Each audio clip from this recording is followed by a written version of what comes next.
Good morning and welcome to the March 1st Board of Supervisors meeting. Please rise if you can and salute the flag with me, please.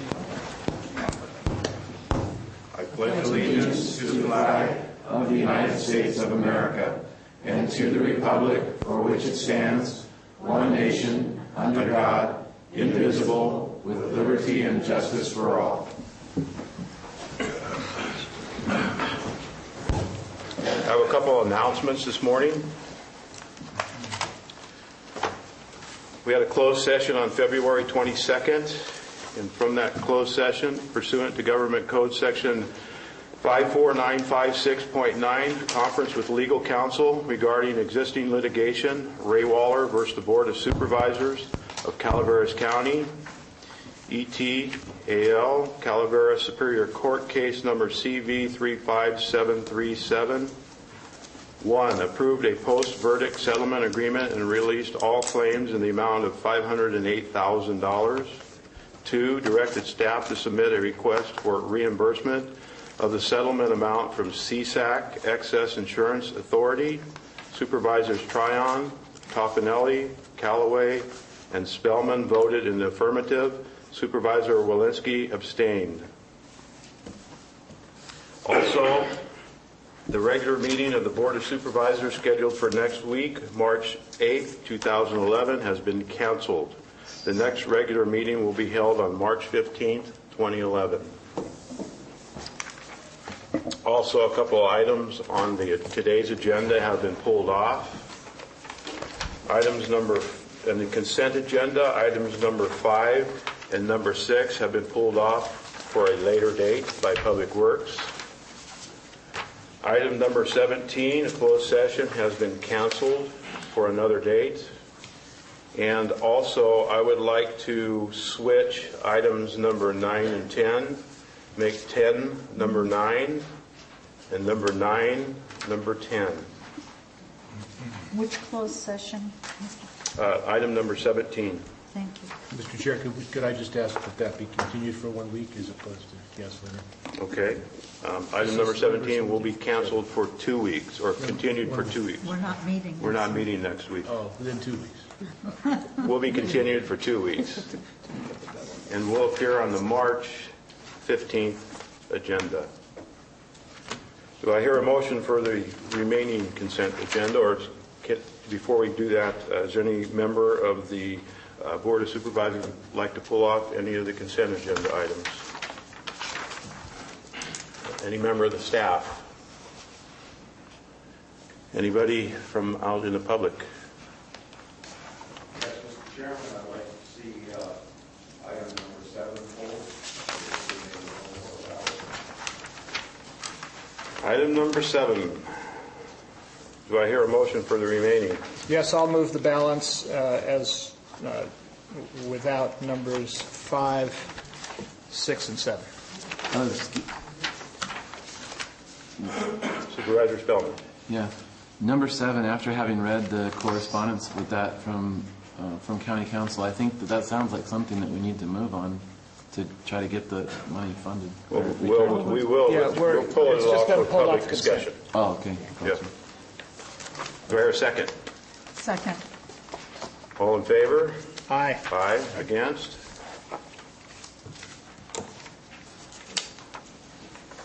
Motion passes on a 4-0 vote. Can we move to item number 7? George, you pulled it off. You want to step up and ask your question? State your name, please.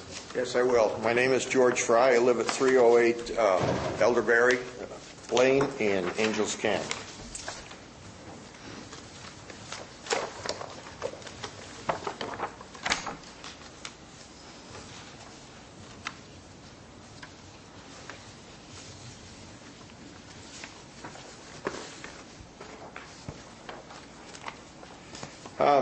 The question for me is I'm curious about the amount of money, and will that money go back into the sheriff's department so that we can keep law enforcement on the streets? Jeannie, it's your item.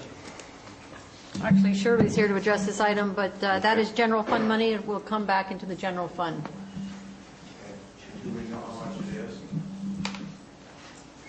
Says here that it's 371,000. Yeah. Shirley's here and can address the item. Shirley. Good morning, Shirley Ryan, County Administrative Office. This, if people recall, back in the 90s and through 2000, Charles Ng was on trial for multiple homicides in Woolseyville. The court case was moved to Orange County. Through special legislation, the state agreed to fund 100% of the trial costs and advance Calaveras County monies for that trial. And in turn, when the courts did the change of venue to Orange County, the county entered into an agreement with Orange County that we would cover it was our financial responsibility, and we in turn took some of the money that was advanced to us by the state and advanced to Orange County. We have since repaid all those advances to the state. Orange County had retained a portion of those advances, and their contention was they have ongoing costs regarding storage of trial exhibits, the public defender files, court transcripts, etc., and they need to maintain storage of all those items until such time as final disposition of the case, meaning they've exhausted all the appeals and Mr. Ng is put to death or some other outcome of the appeals process. So we've been working with Orange County to try and get the majority of that money back. They wanted to retain a portion of it for future storage and possible moving costs. And they will submit reports on a quarterly basis, which we can in turn submit to the state now for 90% reimbursement. However, whether there's any funds available in the Rural Homicide Fund remain to be seen. I have a question. They haven't been submitting any reports over the years? Oh, yes, they have. They have. They had over $5 million in expenses that have been reimbursed. Once the trial was over, they had 3 years ago, they stopped submitting costs for the storage to us to reimburse us. Since that time, I've just received last week those past reports, and they've agreed to submit those on a quarterly basis so we can in turn submit them. All right, thank you. Does that answer your question, George? Yes. Okay. Any other questions from the board? Just one. I wanted to find out what we had budgeted from. I understand this is in the 2010-2011 budget, but I'm curious what figure we had used and how this relates to it. We budgeted $371,000. We were in negotiations with Orange County at the time. It wasn't quite crystal ball. It was that we were in negotiations during the budget process, so we knew what we were talking about. So, well, that's good news, although it looks like bad faith bargaining to me. We started with a position and ended there. Good. Thanks for your work on that. I have a quick question. Marty Crane, they're going to hold the $180,000, is that it, for possible additional costs in storage and appeals and until such time as he runs out his appeals process or is put to death. Is there a time frame on the appeals, or is just at his schedule? Or there's no. My understanding is there's no time frame, and it is completely dependent on the legal process that we have no control over. That's correct. So it's out of our control. So if we feed him well and take care of his health care, he could live for another 50 years. And so we shouldn't anticipate getting any of that money back because it'll be eaten up in storage. Is that correct? The 180, I mean. We have no idea. We have no idea, Marty. Well, I just wondered if it's just us sitting there taking up storage. I just wondered if there was a dot on the calendar somewhere. In the agreement, it does maintain that if final disposition of the case occurs, whether it's for whatever reason, and there's money left over, that money will be returned to Calaveras County. On the other side, since we are responsible for those costs, should 50 years down the line we go through all the Orange County expense, all that $180,000, Calaveras County will be liable for any additional expenses. Any more questions on this item? Do I hear a motion? Yes, in honor of the staff's hard bargaining with Orange County and successful conclusion of it, I make the motion to approve. Second by motion by Supervisor Walensky, second by Supervisor Callaway. All in favor? Aye. Opposed? Motion carries 4-0. We move on to item number 8, public comments, 5 minutes per person, 15 minutes per topic. Please come forward, state your name. Hi, Mark Jones from Valley Springs, with my Valley Springs. Joyce Teckel, co-chair of CAP, Community Action Project. We wanted to announce this morning, I don't know if you've been to the www.calaverascap.com recently, but my Valley Springs and CAP are working in partnership now. We're now showing all your Board of Supervisors videos online, and they usually post by the end of today, depending on the meeting, or by Wednesday afternoons.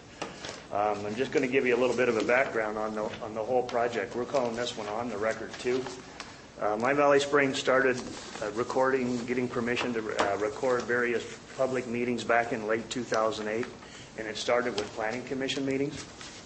My Valley Springs paid for those through through September of 2009 out of our pocket. And then at that time, the Planning Department, based on recommendation of the Planning Commission, because they like the video archive so much, the Planning Department actually has put that in their budget now. The Planning Department actually pays for Planning Commission videos through Public Access TV. Back then, my Valley Springs received a grant to purchase the DVDs and then post them on the internet and to archive the DVDs of both the Planning Commission and the Board of Supervisors meetings. This is in concert with Public Access TV. They actually supply us the copies. Actually, they come from this videographer right here. Regarding the Planning Commission videos, Public Access TV makes 3 copies.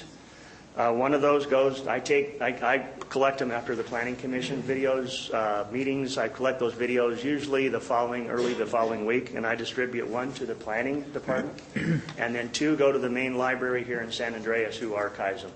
One of those copies is to stay in San Andreas, and the other copy of the Planning Commission meeting is for distribution to anybody that in the county that would like to see it at their branch library. So On the Record 2, that grant funding that we have expired at the end of 2010. So On the Record 2 is expanding to the Board of Supervisors. Once again, that's in partnership with CAP, with the DVDs provided by Public Access TV. So an example of the benefit of this is, it's a free service to the county. The county's not paying anything for it. At the present time, my Valley Springs and CAP are funding the Board of Supervisors videos out of our pockets. We're, paying the videographer, not the videographer, but the person that actually converts the videos to web ready and posts them on the internet. An example of that benefit is like a couple of weeks ago when the board had the discussion about feedback about the public comment time frame, and Colleen was able to stand here and say that roughly 32 minutes is the average time that public comments are at a Board of Supervisors meetings. She knows that because we've got a copy of every Board of Supervisors meeting since 2009 that she can look at. I don't know how far back she looked, but she can look at, say, 2 or 3 months back and just say, well, this is exactly what public comments. And so it helps, I think in that instance, it helps you make a decision. To get accurate information out there. So this is a free service at this time. We're looking for more grants that we hope to be able to fund On the Record 2 for the next year or so, or however the grant program works. So this is we're also looking for contributions up until this, until we actually get the grants. And so roughly our cost is about $50 to post a board meeting and about $25 for a Planning Commission meeting. So you can send donations to my Valley Springs. It's tax deductible. If anybody wants to do that, you can write Board of Supervisors at the bottom. I'm the treasurer. That, if a check comes for that, it'll only be used for that. I have a separate category set up for that. So, and then I think Joyce gave some handouts. I'll leave a few more here. Basically, you go to www.calaverascap and you click on Video Archive, and then this is the page that opens up. And like on this page, you can see we've got them all, and we even have we had your study session from last week. It's posted separate, than the actual board meeting, so that you can see it. And then the planning, we just put it in the first page.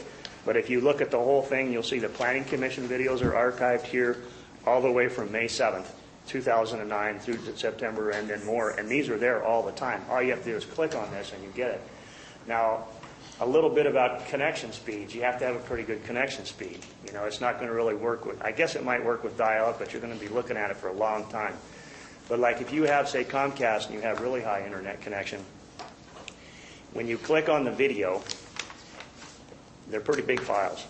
So let's say this is say you want to look at a board meeting that's 4 hours and you're looking at the agenda and you want to see something that's 3 hours into it. You may have to wait for that to download 5 to 10 minutes, depending on your connection speed, to be able to fast forward to that section. Because you've got to get the whole package down before you can fast forward. And like, say in my case, I have what I call medium speed, which is DSL through, SBC. It takes me a little bit longer to actually sit there and get that video. Like I said, if I want to see item 13 on the agenda, and then be able to drag forward. So once again, it's all out there, and I hope everybody. I know a lot of people watch it because we get comments on the internet about it. So hopefully, you got about 10 seconds more. It'll allow you to do your job better, and for the citizens to pay attention and see what's going on. I'll leave all these copies up here for anybody else. I'll put them underneath. Thank you. Any other member of the public like to come forward? Good morning. Good morning. I'm Jean McComber from Arnold. Yes. Jean. Everybody's laughing because you walked right in front of Kelly. But that's okay. You both are going to talk about things you're very passionate about, so probably doesn't Yes. I started your time 20 minutes ago. Oh, okay. This won't take long, really. Before I speak about how many animals our county animal shelter killed in 2010, I'd like to have a word regarding the elderberry longhorn beetle. You're all familiar with the longhorn beetle. It seems its habitat of choice is the elderberry bush. That's a good choice, unless our new jail will destroy it because of where it's located. Then, for ecological, environmental, and food chain issues, and because the little feller is endangered, remember the spotted owl and the timber industries in several western states, we're going to have to spend around $17,000 to reroute part of the construction to avoid the elderberry bush. I actually have no problem with that. I believe in working around habitats of most all species. I take spiders outside and put cinnamon out to get rid of ants. But back to the animals. Are you not able to put as much consideration into the humane treatment of our four-footed guys? Right now, the animals in our care, and by the way, not of their choices, are living in awful conditions. The specifics are, 1, because you've cut the budgets to hardly anything. The shelter is incredibly understaffed. And 2, construction for the jail and its vehicular access is proceeding right through the shelter property. Not the shelter per se, but the shelter property. In 2010, we killed over 1,000 dogs and cats. It's a huge amount. That's really obscene. To be fair, many of those were necessary due to illness, age, behaviors, or injuries which made some animals unadoptable. But over 1,000? On balance, this is a far more reprehensible treatment of the animals placed in our care than uprooting an elderberry bush. Is that simplistic? Perhaps. But remember that the definition of shelter is haven or safe place or security. Does our shelter represent any of those synonyms? I don't think so. We, Calaveras Humane Society, need you to focus your attention on the site selection for our new animal shelter. Our MOU has been sent to you, given to you, and County Council. We've met, and you've met with Angels Camp staff. We have worked closely with your staff to help move you along to some conclusion to this first step, so we can move on to the very important next step of fundraising for our shared facility. It is a shared facility. We will be working with the county on this facility. please, and no disrespect intended, get on with it, and at the same time, take care of the elderberry longhorn beetle. Okay? That's it. Thank you very much. Thank you.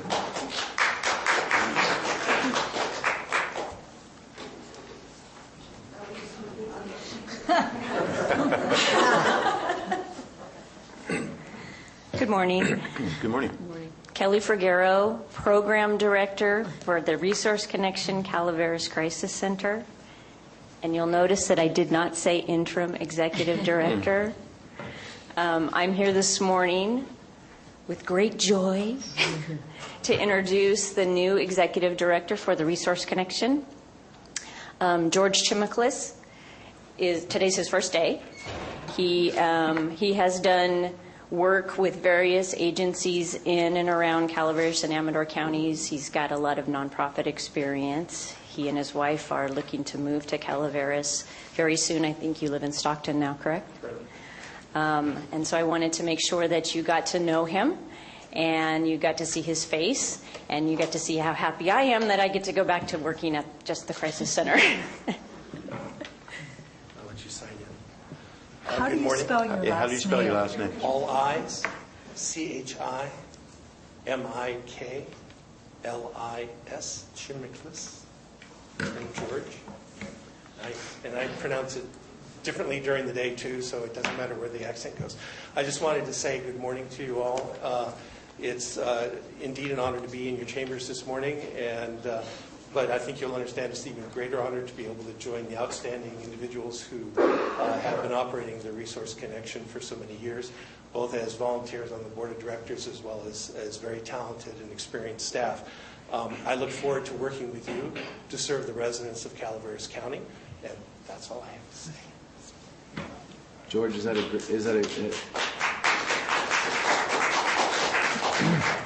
Yes, sir. Is that a Greek last name? It is indeed. Well, if you move from Stockton to Calaveras County, you're going to miss Papa Pablo's.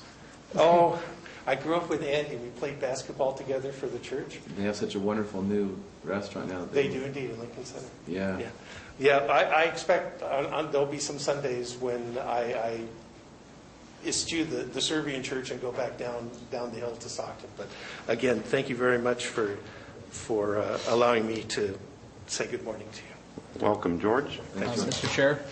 Yes. If I might make a comment.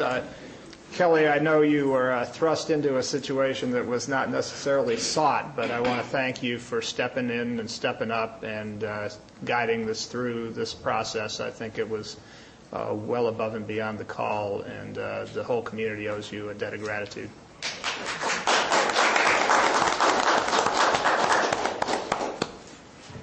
Good morning. Rita Downs, Director of Behavioral Health, and Krista Thompson, who's our Mental Health Services Act Coordinator. First, I also want to congratulate George. He has helped us tremendously with one of the items that we have on our list today to speak to you about with our housing program over the last couple of years. So, surprise to us. Great. He's here. Okay, today we have 3 items for your information. I'm going to pass those out. We have 2 postings that we're going to do for 30-day hearings for our Mental Health Services Act funding. And we also have a public hearing this afternoon on the 11-12 annual update for our Mental Health Services Act funding at the Mental Health Board meeting at 4 o'clock at the Mental Health Building on campus in our conference room there. First one is very exciting for us. We've been working for several years on trying to develop supportive housing for persons with mental illnesses in our county. We have been granted a significant amount of money, $639,500 to develop and operate supported housing.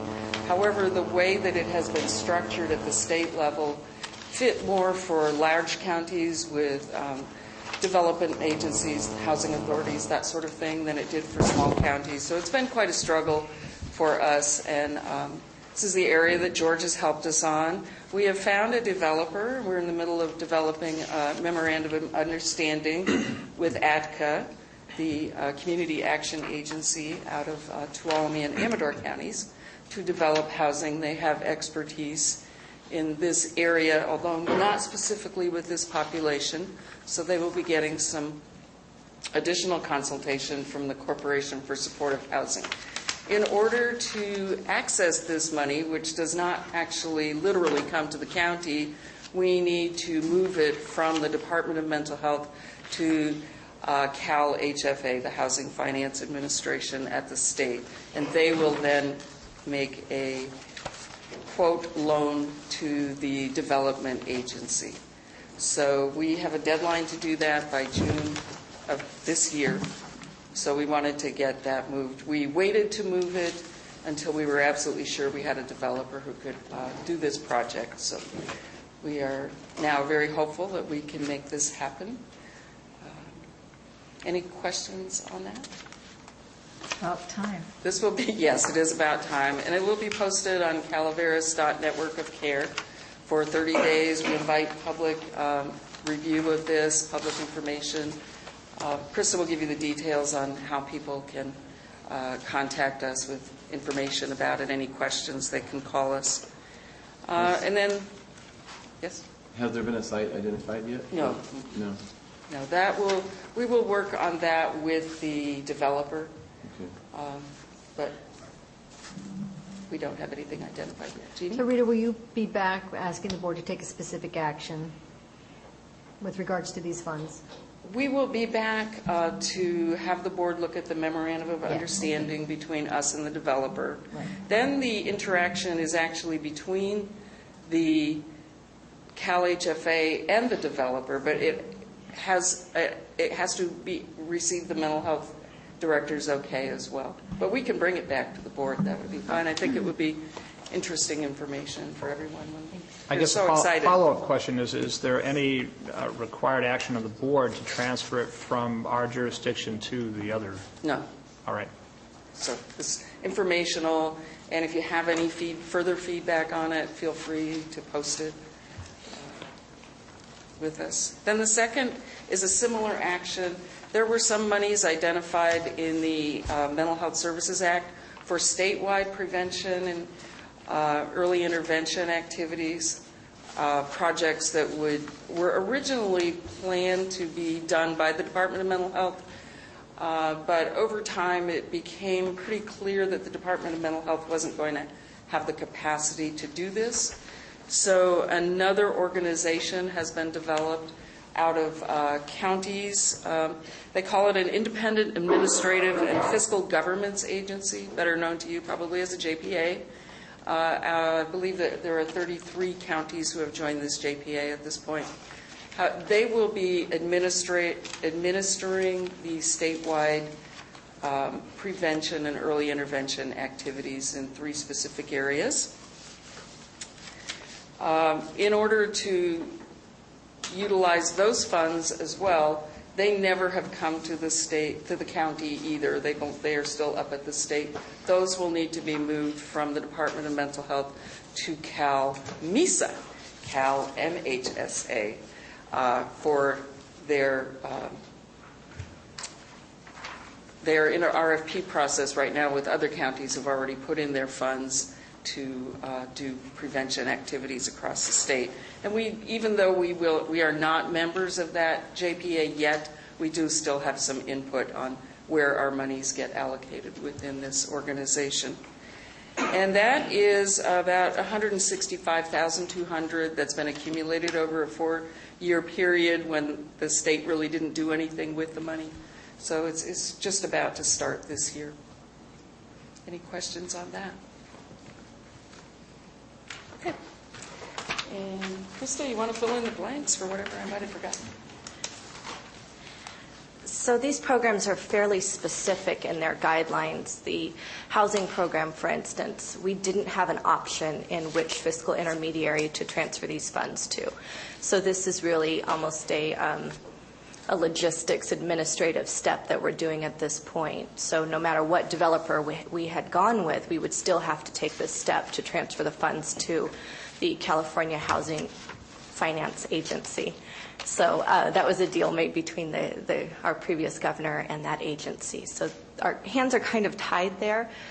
We would have liked to have brought that money local, but this is our only option, and we're running out of time before those funds expire. So that's that program. We are also limited by the funding, as Rita mentioned. We will likely be able to develop about 4 to 6 units. These units will be for those with serious mental illness who are homeless or at risk of homelessness. And Rita will also have a say in who becomes eligible for that program. It does need to be developed based on stakeholder input that we gathered a couple years ago from the consumers that would be living there.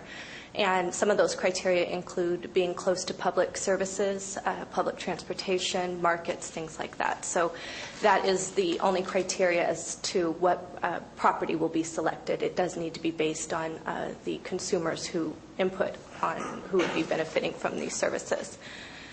The second program, through prevention and early intervention, the programs that it's funding include suicide prevention, student mental health, and stigma reduction. And we have a very successful suicide prevention campaign here locally, but this will address a more of a media campaign that we might see on television, the radio, or on billboards that would address the state as a whole. Student mental health is actually in response to the Virginia Tech shooting, and it will offer grants to local community colleges and universities to improve mental health diagnoses and treatment at the local colleges and universities. And lastly, stigma reduction. Our consumers face quite a bit of discrimination because of their illnesses, and so this is an attempt to normalize these diseases. I had a professor that said we're all just one day away from becoming a mental health consumer. So, we really want to normalize this as much as possible. And so that will also be a statewide media campaign that will address as many people as possible. And so by pooling these funds, we actually benefit from an economy of scale that we don't normally get to take advantage of in Calaveras County. If anyone has any questions about these or any comments, we've included some attachments which will also be on the website to provide a little bit more detail, but anyone is more than welcome to contact me directly at 209-754-6525, and I'd be happy to take any comments or provide any additional information. And we will likely be, this doesn't require a formal public hearing at the end of our 30-day review period, but we will likely put it on the agenda for the mental health board meeting so that there will be another opportunity for the public to comment on this. Thank you. Anyone else? George Fry, Angels Camp. I just wanted to piggyback on the stigma issue. My dear friend Carmen Lee, who lives in San Mateo, started Stamp Out Stigma some 20 years ago. Our county was one of the very first counties to change the title of our mental health program to behavioral health. I have been campaigning for the stamp out of the word mental. When we stop using the word mental and we start using behavioral health, that's when we will start stomping out stigma. Until that time, it will continue to be on the forefront, and those folks who are less fortunate than the rest of us will continue to be stigmatized. And it's totally unfortunate because with medications, they can live a normal life, not any different than anybody who takes insulin or anything else. So I just urge you to stop using the word mental and start using the word behavioral so that we can support our friends and our folks here in Calaveras County. Thank you very much. Thank you, George. Captain Ballard. Good morning, Ed Ballard, Sheriff's Office. Just wanted to notify the board that yesterday we received approval from the Department of Finance for our working drawings to go out to bid. Yesterday, as a result of that, we notified all the 11 general contractors that were pre-qualified. On March 17th, from 4 to 6 p.m. over at the library, we're going to be holding a workshop for all the local vendors and contractors, to do the introduction and hopefully spread that amongst them within our county. We will also, advertise the workshop within the newspaper. March 17th. March 17th, 4 to 6 p.m. at the library. I'd say Chesborough or Cheeseborough, whichever room it is, but it's at the library. Is that what Kitchell was talking about, Doug Evans, when he was here, about a pre-bid meeting? Right, it is, and we've just been waiting for the Department of Finance to give us approval on our working drawings. Gotcha. And that was done yesterday. So. Thank you. Okay. Very All right, good. thank you. Thank you, Captain Ballard. Anyone else?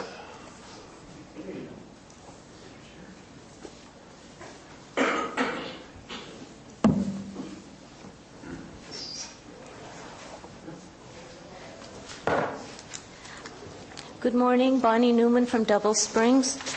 I'm distributing our newsletter for home care providers. We mailed out 275 this month just to providers and my mailing list, so it's getting around. And I'm really glad we took the initiative because, I attended an IHS advisory board meeting yesterday, and they're still dragging their feet on putting out a newsletter, and I just have to say I tried to remind them that they may only be around for 4 more months and to please take action on a number of issues that I presented to them, because as I am a reject from the IHSS Advisory Committee, I cannot submit suggestions for agenda items or projects or ideas or anything for these folks. So I'm kind of trying to take a backdoor way of getting at it. So I submit ideas, and we'll see if anybody takes me up on them.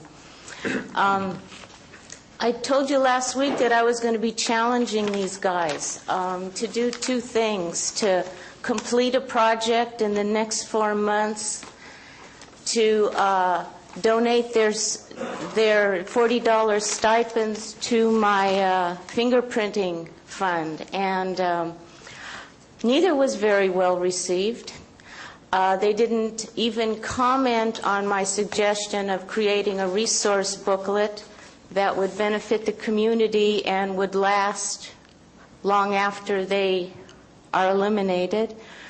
I did get some reaction when I suggested they donate their stipends to my fingerprint fund. They got a little, I got a reaction. That seems to be what kind of motivated them, stirred them up a little bit.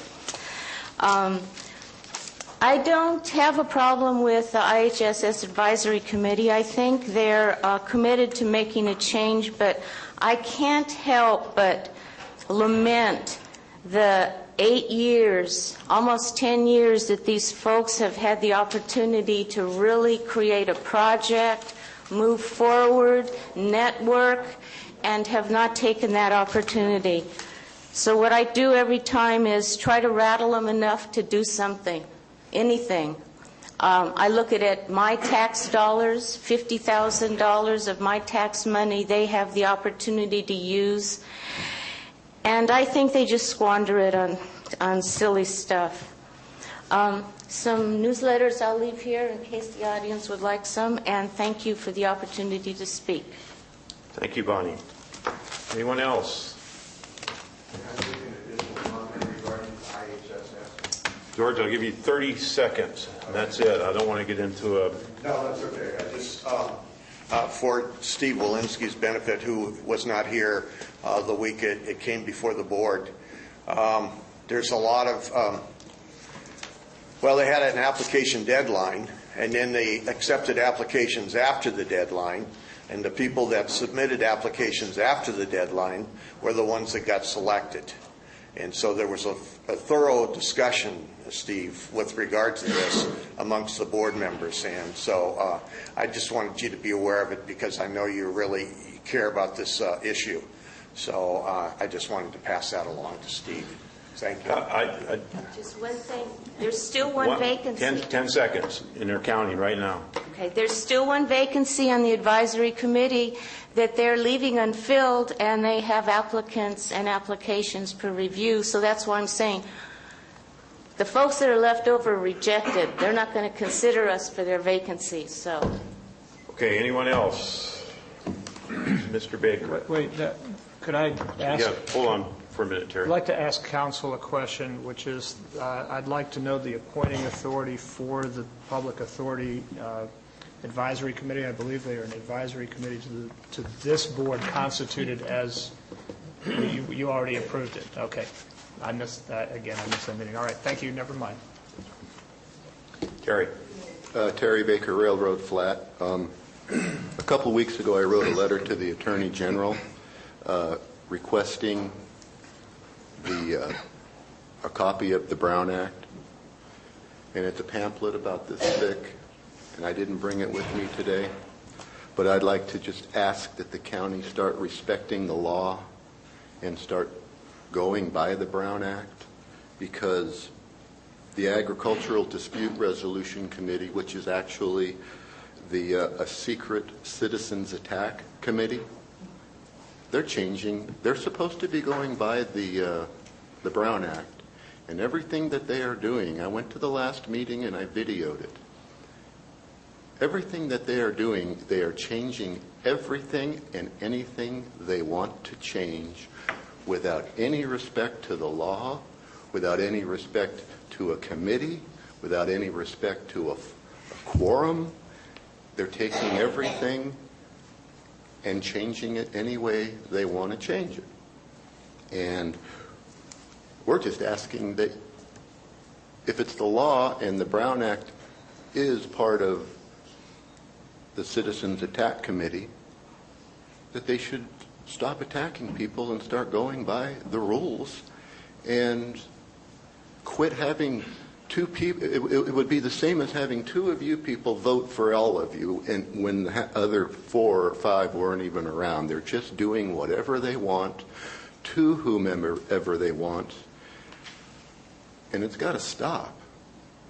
It's just not right. It's illegal. It's criminal. It's a misdemeanor. Everything that they are doing is just, it's out of control. They have to completely eliminate that committee. I have all the proof to show what they have done. The last meeting, they're changing every rule that they've had in the last 5 years. Everything's being changed just to suit them and to suit the fact that they don't have enough people on that committee. So now they're making it so they don't even need a committee. They're making it so 2 people can decide on everything. 2 people can decide without a vote whether they want to take a complaint or not. And the only complaints that they seem to be taking are the ones when people complain about agriculture, and then the agriculture community turns around and complains against the people who complained about them. That's wrong in itself. So we believe that the secret Citizens Attack Committee, which used to be called the Agricultural Dispute Resolution Committee, needs to be ended immediately, because now I've read through the Brown Act, and I have copies of it, and I'd like to get a copy for every one of you. We have it. Okay. Well, then maybe they should read it. You can't do what they're doing. They're changing every single thing. It doesn't even matter what it is. They're just changing it to suit the fact that they have no committee. All they have is a couple people who is supposed to be on the initial fact-finding team that goes out and is supposed to find the facts out and bring it back to the committee. Well, there is no committee to bring it back to, so the 2 initial fact-finding people are the committee. And they're the ones that are making things up. I can show you that the complete report that we had from the secret Citizens Attack Committee attacking us because we made a complaint and the person was convicted. Now we're being attacked. I can show you that everything in that report is false. They won't even let us respond to it. They start their own investigation without even telling us. Mr. Walensky was at our house 4 times, and he never even told us that he was on that committee. We feel like we have been flat out lied to, cheated. We have been just attacked and attacked. You have 20 seconds. And attacked just because our neighbor was convicted of a noise ordinance. And that noise ordinance somehow doesn't even exist anymore. Thank you. It's got to stop, please. Anyone else? Mr. Chair. Public comment, yes. Just for the record, I'm not on that committee. Anyone else? Seeing none, I'm going to close public comments. I like my 10 seconds. If he's not on the committee, how come he shows up to the meetings? That's against the Brown Act for him to not be on a committee and then to show up and run the committee. He's not on the committee, but he shows up and tells them everything what they need to do and what they can't do. Terry, your time's up. Thank you. All right, I'm going to close public comments. I'm going to move on the agenda. We're now going to do what's on your agenda, item number 10. It was announced earlier. We're going to move that up. So we would like to go on to a resolution recognizing Chad Roots for his 30 years of service with the Calaveras County Jail. And I'm going to hand this over to Supervisor Callaway.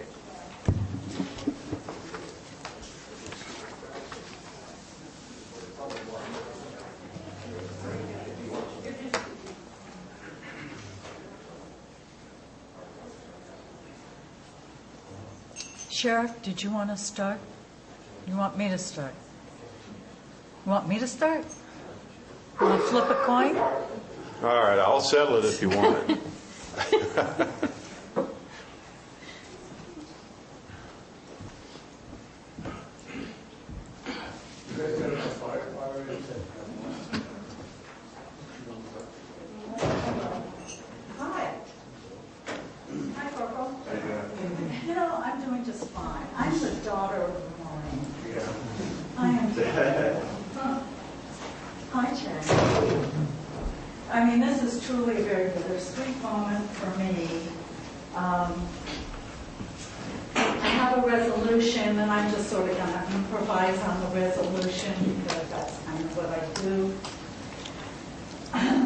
Chad's been employed in the following positions beginning in March 1981. He was hired as a correctional officer in the jail and was promoted to correctional sergeant in 94. And then he left to go to the California Department of Corrections and realized the state is not the place to be. So he came back to local government and in the jail again. And in 1990, he was promoted again to correctional sergeant. He had so much time. The first time he did such a good job, the sheriff promoted him again. He served under 5 different sheriffs and a long list of jail commanders, and he's worked and trained many more co-workers, including the county supervisors. He's been the hub and the constant. He will take many memories away of the jail. One he loves to tell was walking down the hall checking cell blocks when he saw an inmate standing on a table. He asked the inmate what he was doing, which the inmate replied, "Am I clear to land?" Chad said, "Yes, you're clear to land," and the inmate successfully executed his landing. He's risen to every challenge presented to him and his employees at Calaveras Sheriff's Jail, exceeding what was expected of him.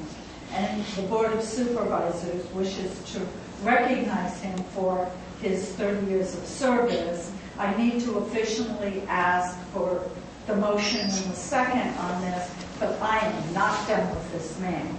So, Mr. Chair, could you ask for a motion and a second? Yes. Do I hear a motion? Yes. Do I hear a second? I'll second that. I have a motion by... We're officially honoring him. Now, how about the vote? When I talk about the jail... We don't have time for the vote, I guess. I'm sorry, could you take the vote? About the jail. All in favor? Aye. Aye. Opposed? Motion carries 4-0-0. I cannot begin to say how many tours of the jail I have been on with Chad. He is the jail for me. And when I try and get people to go to jail, as we all have, so we could get them to jail, and I would say, see, Sergeant Root, he's in the doorway and he hardly fits. This is why we need a new jail. Because he can hardly fit in the doorway, and so when he has an inmate with him, it's even a double issue to try and get through. So, for me, supportive of the jail comes from the things that Sergeant Root has done. Now, we also, the sergeant and I, had the opportunity to go to Susanville together. Now, when you go on a tour with Chad through the jail, he is like no emotion on his face. I mean, he takes you through and he tells the people what he thinks the community ought to know, which is probably true. But, you know, he's really a teddy bear. He just looks like a bear on the outside, but inside, as I found out when he and I went to Susanville together, I mean, that 7 or 10 hour whatever trip, and then a 7 or 10 hour trip back. So, inside here, this is found local, is something symbolic of how I feel. I thought it was a magic elderberry. No, but Steve might have something to share later about that. Chad, it truly is an honor.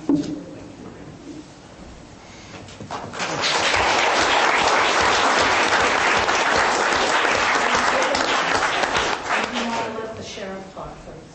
Since you're retiring, you can make your own decisions.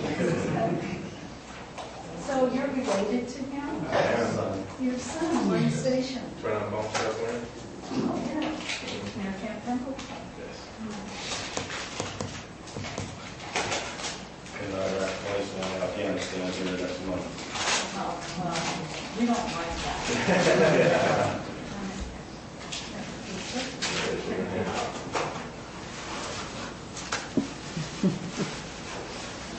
What is that? Bear. It's a bear. It's a bear. So put it on your desk or kitchen counter or in the bathroom and shade if you're going to shade anymore. And think about it. Or return it to the woods. Before I present the award to Chad, I've worked with Chad. I've been in the sheriff for about 26 years, and one thing about Chad is that he's a real likable guy. He worked as hard from day one to up to a couple days later. He's always been a very hard worker, conscientiously does. And he has trained a lot of children. And they would come in there and they would, most times, a lot wouldn't listen to them, but I felt sorry for him because it seemed like every year and a half he'd get a new jail commander and he'd have to train this week out where he wanted them. They'd go out and somehow come back in. I remember my first day as jail commander, I came in there and I said, I worked in jail a little bit, possibly about a year and got hired, but I did not know the extent of information that this man knows. And I came in there and I sat down the first day in the office and I looked around and I felt like a duck out of water. It was a whole different division, different rules, different laws, just different. And I was really nervous. I remember I brought Chad in along with another sergeant, Steve Barker, and I sat down and I looked at him and I something, I need you, but you sure the heck don't need me. And I says, what do you want me to do? And Chad said, I'll tell you what, boss. You take care of the paperwork, I'll run the jail. And that's when we get it from then on out. And we had a great relationship. And pretty much, I remember I'd be on the phone with Chad's office, like, right, we never called each other, we just yell at each other. And I would be on the phone with somebody going, what about this, what about that? And I said, hang on a minute, Chad, what about this? What about that? And finally, I said, you just talk to Chad. But I mean, he was always willing to do any kind of work for us. He was in the back, and we needed him. He would go to the front, and he would work along with the other correctional officers. He's been a great guy, he's a good friend, and a good person. I want you to know him. He's kind of stern with them all. He never took any guff off of the inmates. The inmates, I respect this man all the time, and I really hate to see him go, I really do, because it's kind of proud for me as a sheriff to serve up for him, I guess you would say. So I'd like to present his plaque, present Chad Roots, and appreciate it for 30 years of service for the Calaveras County Jail as a correctional officer and correctional sergeant from March 2nd, 1981 to March 4, 2011. And he had a service to the jail department as a whole. And I wish you the best, legal man. Right.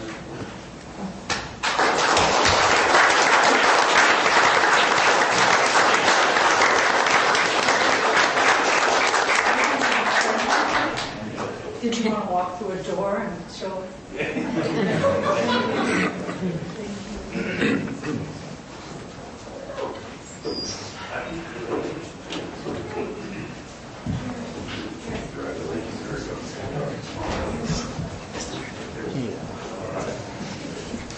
Maybe there'll be some consideration to name the jail after Chad, seeing that he spent 30 years there.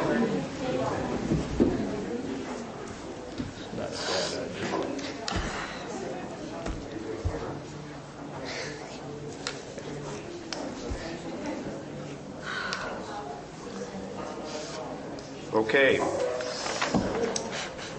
On to item number 10, which is number 9 on your agenda. This is a 2008-04 zoning amendment for TPM for Julio and Cynthia Toledo. The Planning Commission recommends that the Board of Supervisors, 1, sign a resolution adopting the proposed mitigated negative declaration, 2, sign an ordinance to approve 2008-041 zoning amendment, and 3, sign a resolution to approve 2008-041 tentative parcel map. And floor over. Good morning, Darcy Gallert, Planning Department. Before you this morning is a zoning agreement from unclassified to A1 and a request for a tentative parcel map to subdivide a piece of property into 2 parcels. First parcel 118 acres, second parcel 40 acres, and also to adopt a mitigated negative declaration. At the February 3rd Planning Commission meeting, the Planning Commission did recommend that the board adopt the environmental document as well as the requested zoning amendment and the parcel map. Just to clarify, in the staff report, I did say it was February 2nd Planning Commission meeting. It's actually February 3rd, and your resolution does reflect the correct dates for that. And I can answer any questions you may have, as well as I believe the applicant's agent is here. Is there any questions from the board? Steve? None? No comments? No. Staff? Anybody? Any? Okay, I'll open it up to the public. Any comments from the public? Seeing none, I'll bring it back to the board. Steve, this is yours. Yes, I would move that we adopt all 3 recommendations, including the mitigated negative declaration, the zoning amendment, and the tentative parcel map for this property. I just want clarification. Is the 40-acre also going to be A1? My understanding is yes, but we'll let the expert.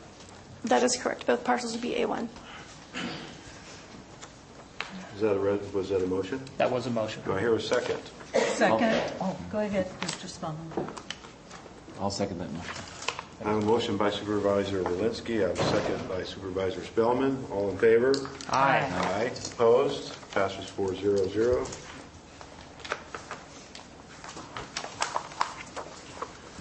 Moving on to item number 11.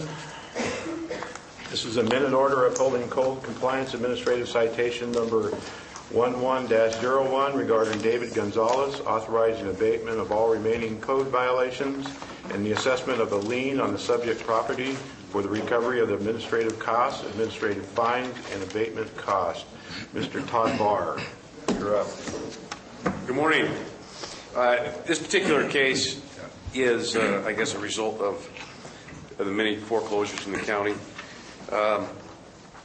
We have attempted to contact the bank in this case, but as in most cases, they're ignoring us. And these people have actually, or whoever's going in and out of this house at this point, they've actually taken the time to steal the fireplace at this point.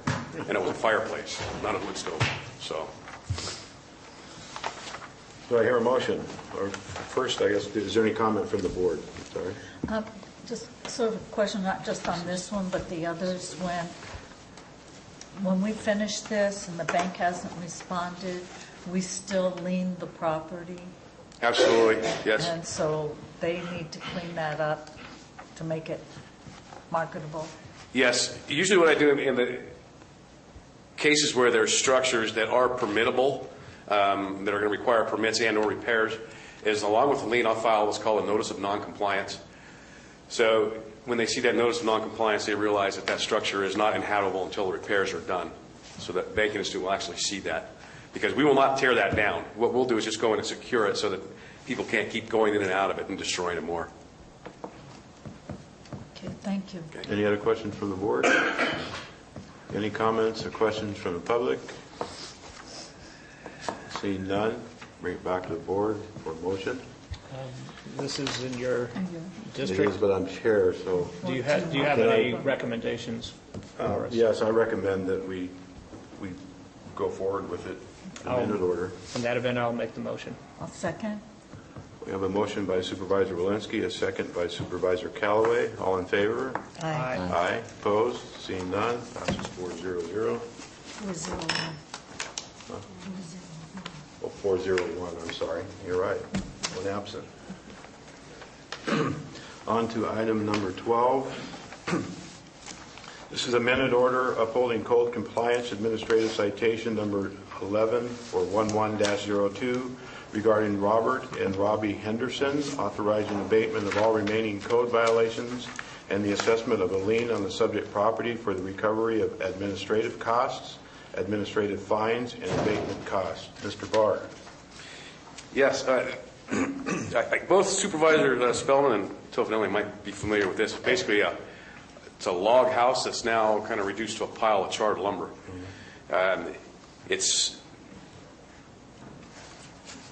There's a long sordid story here. Basically, the insurance companies refuse to pay the owners, so they walk away from it and quit claiming. And again, we can't get the bank to respond to anything. We've got that big mess sitting out there, and it's close to other houses, and it is a hazard. So, what's the reason why? I mean, it's not pertinent to this conversation, but just for my own personal interest, was there any reason why the insurance company failed to? There's a couple different stories that go along with this. One party says they had insurance. One party says they don't have insurance. The bank told them they had insurance. Like I said, just went back and forth, and it's been going on now for quite some time. So I don't know what the real truth is. I just know that the actual owners that's listed here have quit claimed the property and walked away. They actually called us and told us that. Any other questions from the board? Any from the public? Seeing none, bring it back to the board. Recommendation? I recommend that we move this minute order. And I move to approve it. Do I have a second? Second. I have a motion by Supervisor Walensky, a second by Supervisor Callaway. All in favor?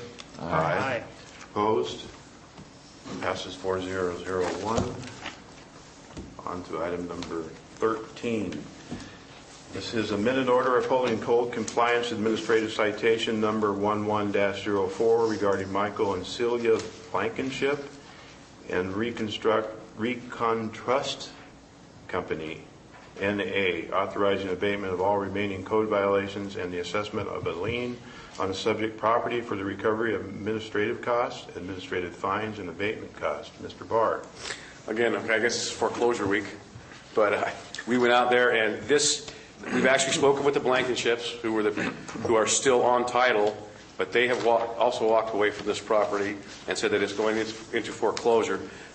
We got a phone call that there were vagrants inhabiting an abandoned house.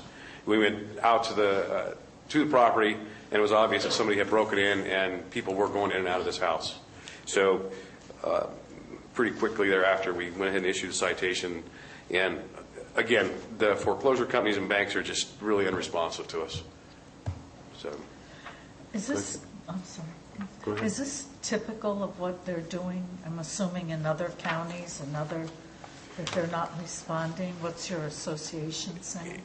Yes, other counties have basically said the same thing, that they don't respond well to them either, and they're actually drafting legislation and stuff to try and or new county codes to try and bring the banks back into line. I don't know if that's working. I think to add new regulation to try and regulate this type of thing is just adding to a waste of time. It's a waste of time.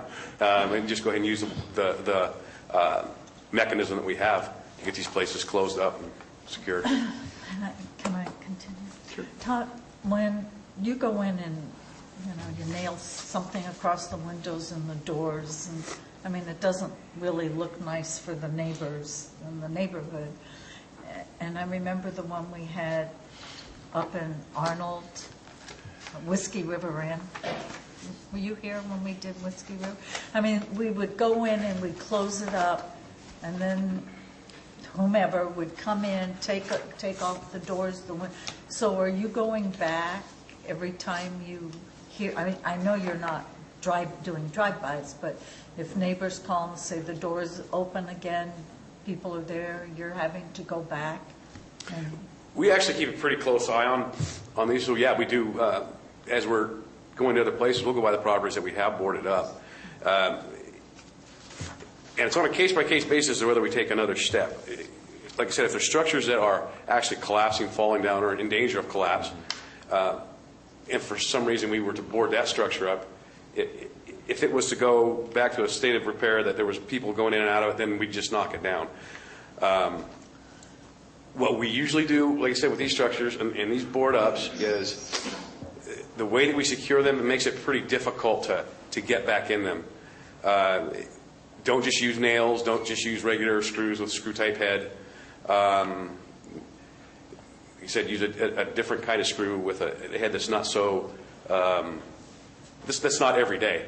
So they really have to go through a lot to get back in these. And I understand it. I do understand it.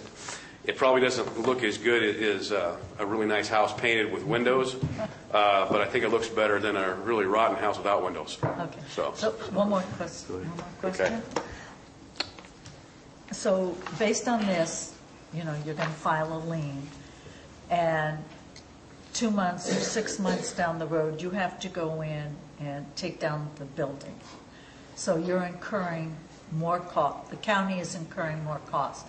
Do you then come back to the board and say, we've incurred another $2,000 whatever dollars, we need to lien it again?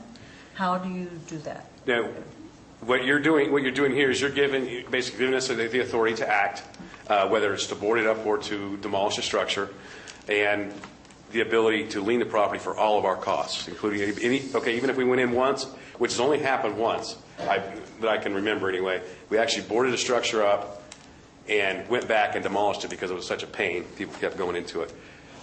We try to make the right decision the first time, either a board up or demolish is what we try to do. So even after you lien it and then 6 months or a year later or whatever, you have to demolish it, can you go add that into the lien? Yes, I can. Yes. Does it have to come back to the board? No, ma'am. Okay, thank you. Thank you, Mr. Chair. Steve, you had a question? Yes, I've worked with a number of families in relation to these banks that are foreclosing on people, and have found the so-called flexibility that was advised on a national basis to be non-existent. That what we're having is families who have sometimes been in these houses for more than one generation, and certainly in the 4 cases that I worked with had been there their entire lives. And it is true that some people went for the okey doke and got into financial instruments and refinancing that they couldn't sustain. And you could probably say that some blame accrues to the people who got sold this bill of goods. But as far as I'm concerned, in relation to the communities that I represent, the idea of a bank taking over in this way and leaving the place untended and as a hazard, as opposed to having a family with renegotiated terms or some kind of arrangement, is neither good for the bank and its economy or for these communities or for the people affected. So what I'm wondering is, given the fact that we at least have some discretion, for instance, we're passing a motion that all administrative costs, administrative fines, abatement costs, and future costs, are we able, for instance, to take as a disincentive to banks doing this, a house of this nature, fix it up, cost it to the bank, put the lien on it, and make them be responsible members of this community? We're asking that the same for the citizens of Calaveras County. Why not the banks? And so we often abate things like this rather than let them turn into a mess when we have a citizen owner. It strikes me that the same cost, and if we were to pass a motion in that respect, could accrue to the banks, and that would serve 2 purposes. One, not to let these places go to hell in a handbasket, and secondly, to discourage banks from taking this kind of cavalier attitude toward the people in our communities and dislodging them without a lot of flexibility or process. Do you have any comments on taking that as an approach rather than this? Yeah, I do think that what we're doing here with the foreclosures in the county is, I think we are not letting them get away with just running roughshod and ruining places. As far as the actual repair, I don't know that has actually been done or can be done. I have to look into it. Actually repairing the property. I do know. I call it abating the problem. Whatever would be. Whatever makes it go away is abating it. Sure. Yeah. So I'd have to take a look at that. I know that we are looking at some cases right now that involve permits, building permits, and actually finishing construction on things. And I'm looking at if we can actually do the repairs or actually do the construction of that to abate that.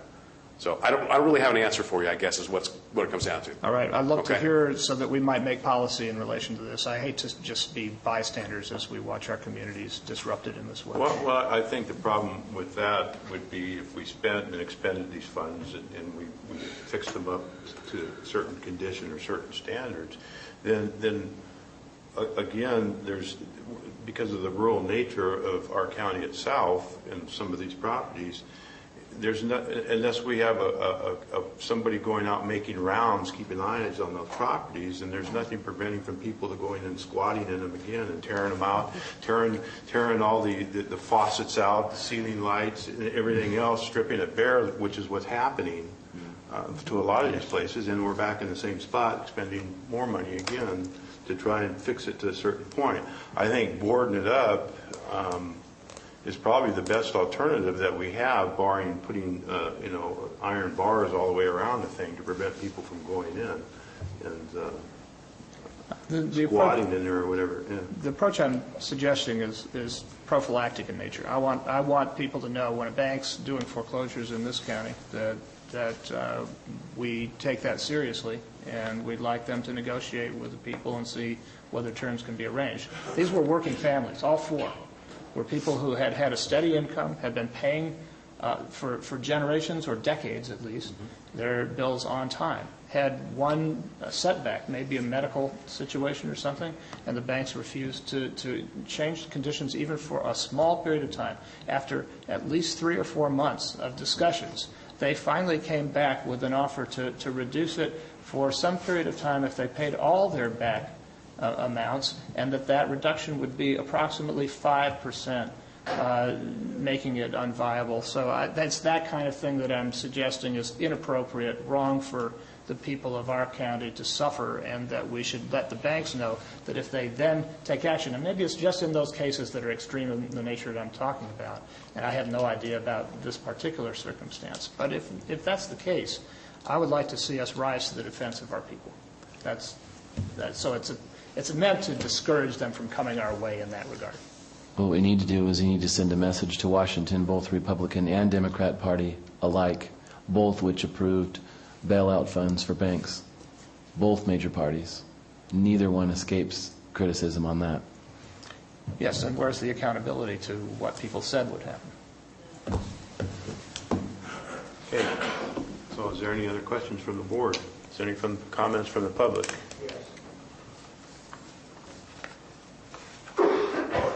George Fry. I would like to remind those folks that had the opportunity to see the Oscars the other night, the documentary that won the Oscar for the story on the banks. I mean, I saw that movie in the theater a week ago, and it made me very, very angry. We bailed out all of these banks, and they're right back doing what they're doing. They're not lending to the folks. They're taking their properties. It's just, excuse me for using the word again, but it's just totally disgusting to me that what we need to do in this country is we need to stop supporting big banks and support our local banks, and maybe, possibly, we can get the attention. And I agree with you, Mr. Spellman. The message needs to be loud and clear.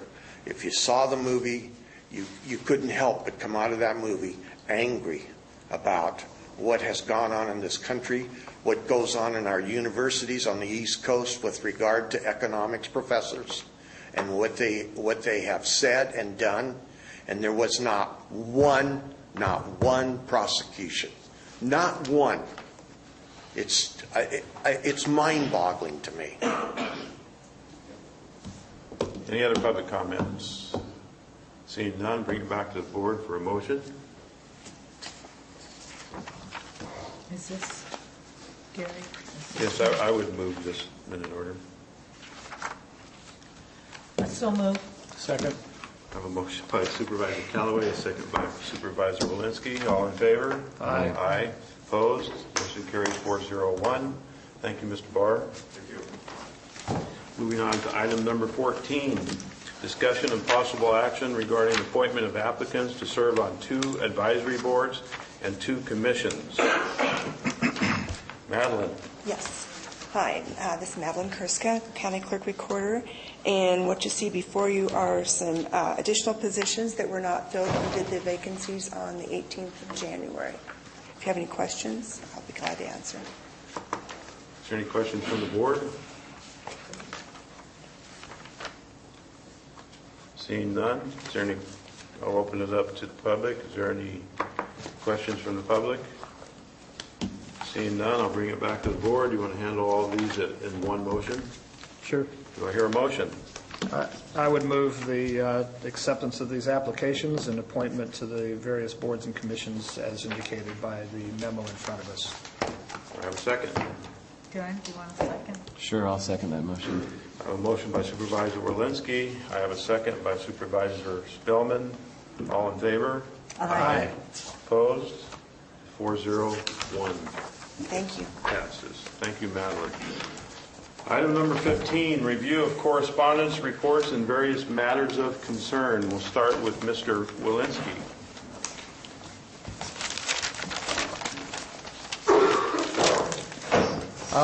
For Wednesday and Thursday, I will be at the Sierra Nevada Conservancy board meeting in El Dorado County, I believe. And that's the only things this week. Oh, except the first 5, excuse me. I have the first 5 commission meeting on Friday in San Andreas. Supervisor Spellman. I'll have my normal Thursday meetings at Rancho Calaveras from 12 to 1:30, Copropolis from 2:30 to 4 at Snaps, And Thursday evening, we will reconvene for the first time during my tenure for the CSA1 committee at Rancho Calaveras, 7 p.m., with the intent to go over some timely documents. So the only other thing that I can remember at this time that's on my agenda is something I'm very much looking forward to. The Lady Reds basketball team at Calaveras High has been in existence since 1909, over 100 years. And they will be playing on Wednesday night at Tokay for the section championship. If they win that, I believe, if I'm not incorrect, they will go to the state champions for Division 4, I believe. So that's a pretty big thing. And I had some of those players in my classroom at Calaveras High, so I'm very enthused and excited about that. I hope to be there in Lodi on Wednesday night to see them win. Is that it? Supervisor Callaway.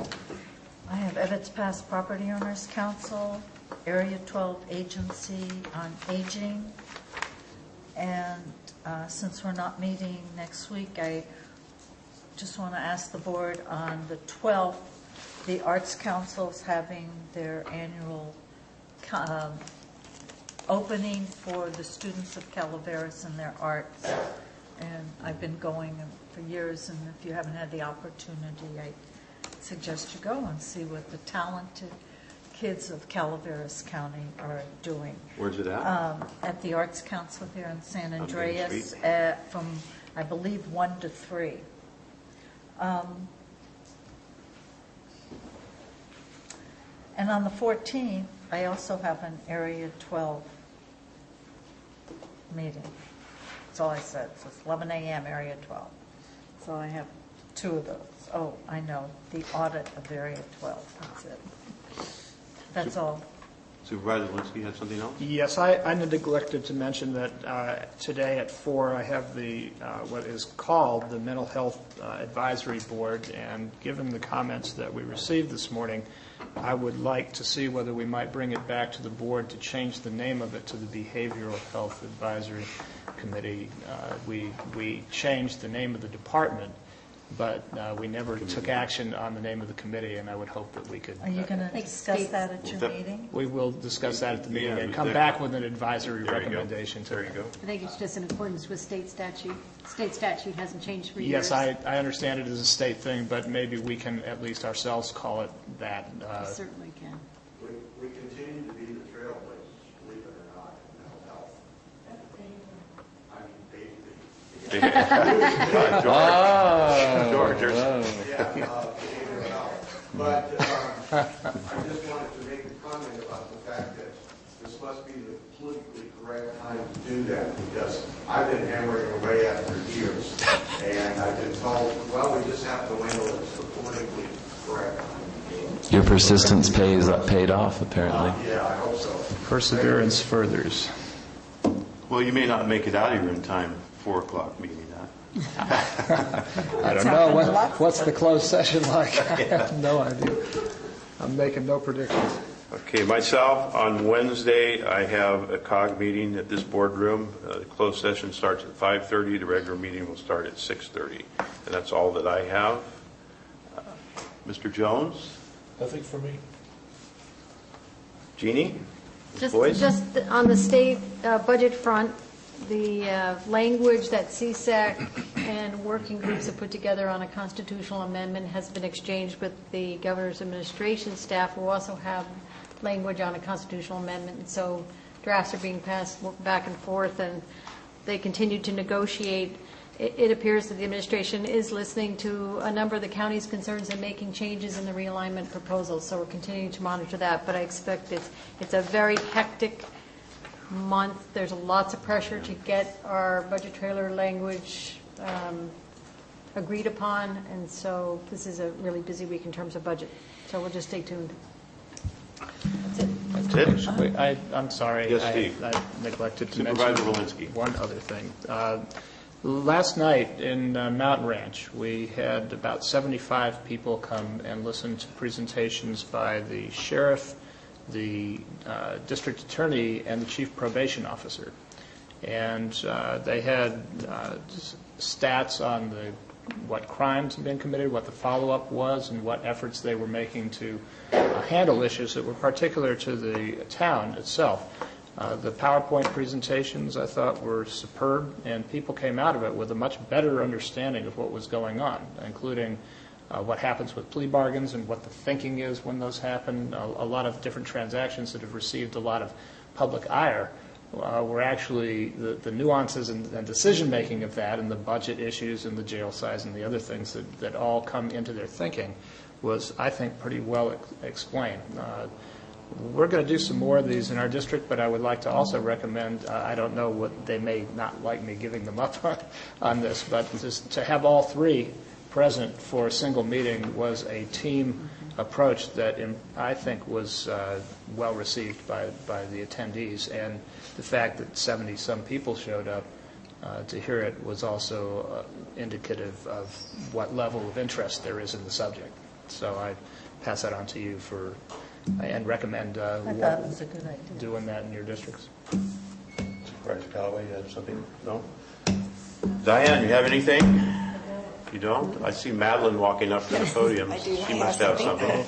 Yes. I had emailed on Friday a message that I received from our LECNet Unity, and it's concerning Senator Blakesley has introduced urgency legislation to reimburse counties for special elections from the 2009 to April 2011.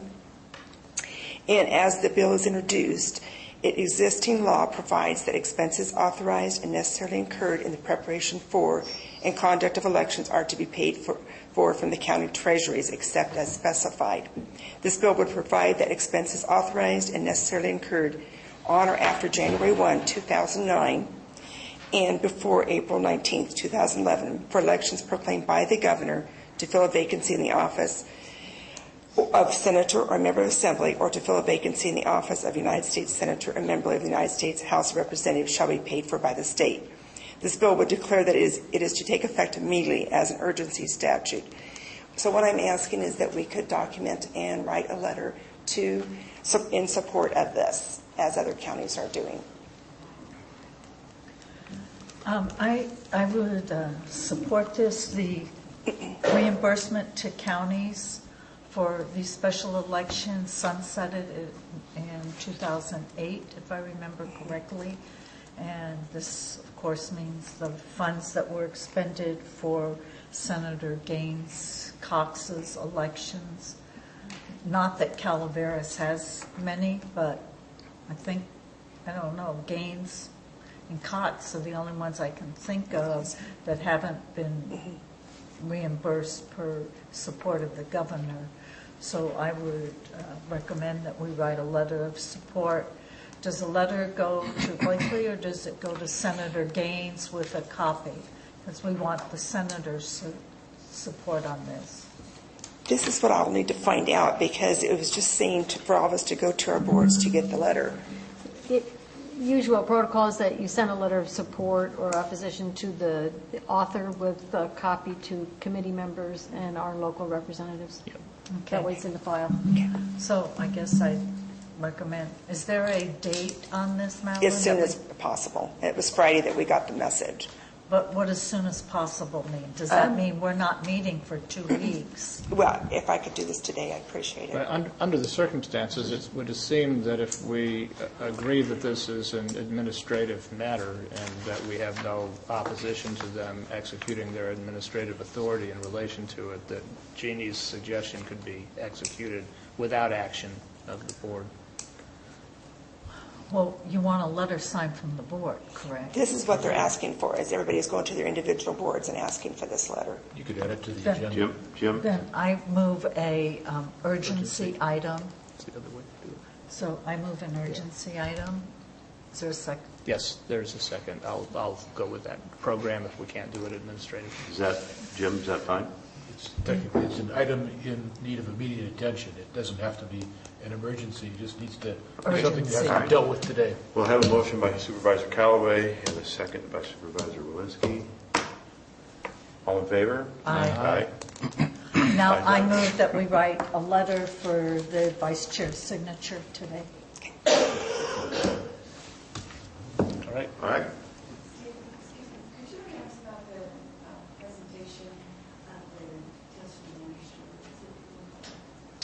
Oh, I have another thing under correspondence, apparently. Supervisor Walensky.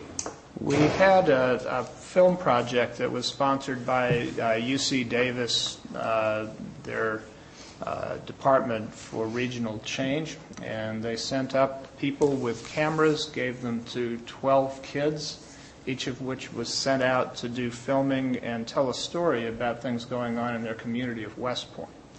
This has become the basis for a documentary that is going to be shown next week on Tuesday. Is it Tuesday? Let me make sure I've got this right. It's actually on the 9th, which is Wednesday. Yeah, that's Wednesday, next Wednesday, at 7 p.m. on KVIE Channel 6. It will be aired. So if you want to see how we're doing from our kids' perspective and what they make of efforts to, it's called Up from the Understory, a community that was kind of taken down economically and socially in a lot of other ways, and what efforts are being made within the community to try to bring it back up. So that's the title. I actually forgot something, too. Supervisor Spelman. Well, I'm looking at the fact that we're not meeting next week, so there's actually a whole other week there of correspondence or things. Mr. Baker's not here anymore. I guess he left, but he was talking about the Brown Act. There was a Brown Act class that was put on by the Taxpayers Association in Valley Springs last Saturday, I believe. Last Saturday morning. I know there were some people that attended that. It was very informational, and I was hoping Mr. Baker would still be here so I could let him know, because I think they'll probably have another one at some point. But some of those answers for a lot of people were forthcoming, on the time frames for complaints or things in regards to Brown Act violations. So look for that to come up again, perhaps in Angels, another part of the county, from the Taxpayers Association. Also, seeing Mr. Race walk back into the chambers here, I received an invitation for the 15th for lobbyist. March 15th, yes. Lobbyist Day.